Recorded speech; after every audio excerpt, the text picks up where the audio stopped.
ফের এসআইআর নিয়ে ভারপ্রাপ্ত প্রধান বিচারপতি ডিভিশন বেঞ্চের দৃষ্টি আকর্ষণ। আবেদনকারী আইনজীবীর দাবি, আজ থেকে শুরু হচ্ছে এসআইআর, তাই এই মামলার জরুরি ভিত্তিতে শুনানি গ্রহণ করা হোক।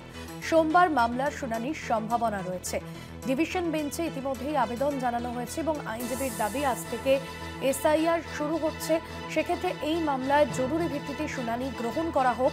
সোমবার মামলার শুনানির সম্ভাবনা রয়েছে বলে জানা গিয়েছে। আজ থেকে রাজ্য জুড়ে শুরু হতে চলেছে এসআইআর। সোমবার এই মামলার শুনানির সম্ভাবনা।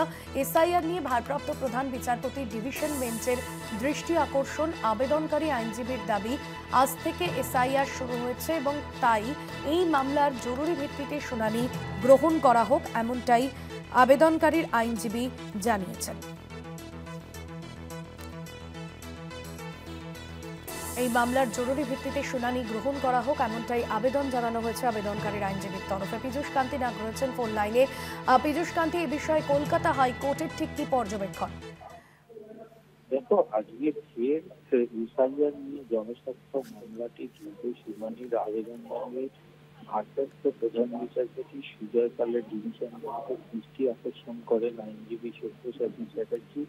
কিন্তু ভারপ্রাপ্ত প্রধান বিচারপতি সুজয় পাল পরিষ্কার জানিয়েছেন, এই মামলার দ্রুত শুনানির প্রয়োজন নেই তার এবং আগামী সোমবার এই মামলার শুনানির সম্ভাবনা রয়েছে।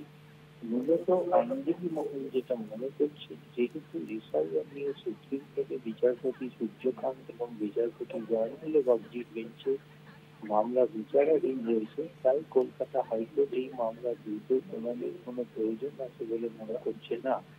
যদিও সোমবার এই মামলা শুনানির সম্ভাবনা হয়েছে, তাই বিচারপতি আইনজীবী মহল মনে করছেন সেক্ষেত্রে হয়তো কলকাতা হাইকোর্টের আবেদনকারীকে পরামর্শ দিতে পারেন মামলাটি সুপ্রিম কোর্টে।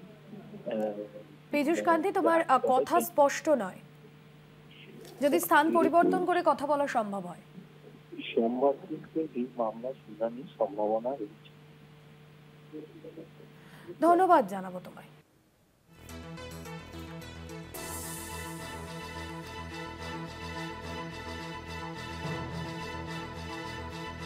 আবেদনকারীর আইনজীবীর দাবি, আজ থেকে এসআইআর শুরু হচ্ছে, তাই এই মামলার জরুরি ভিত্তিতে শুনানি গ্রহণ করা হোক। সোমবার মামলার শুনানির সম্ভাবনা রয়েছে বলে জানা গিয়েছে।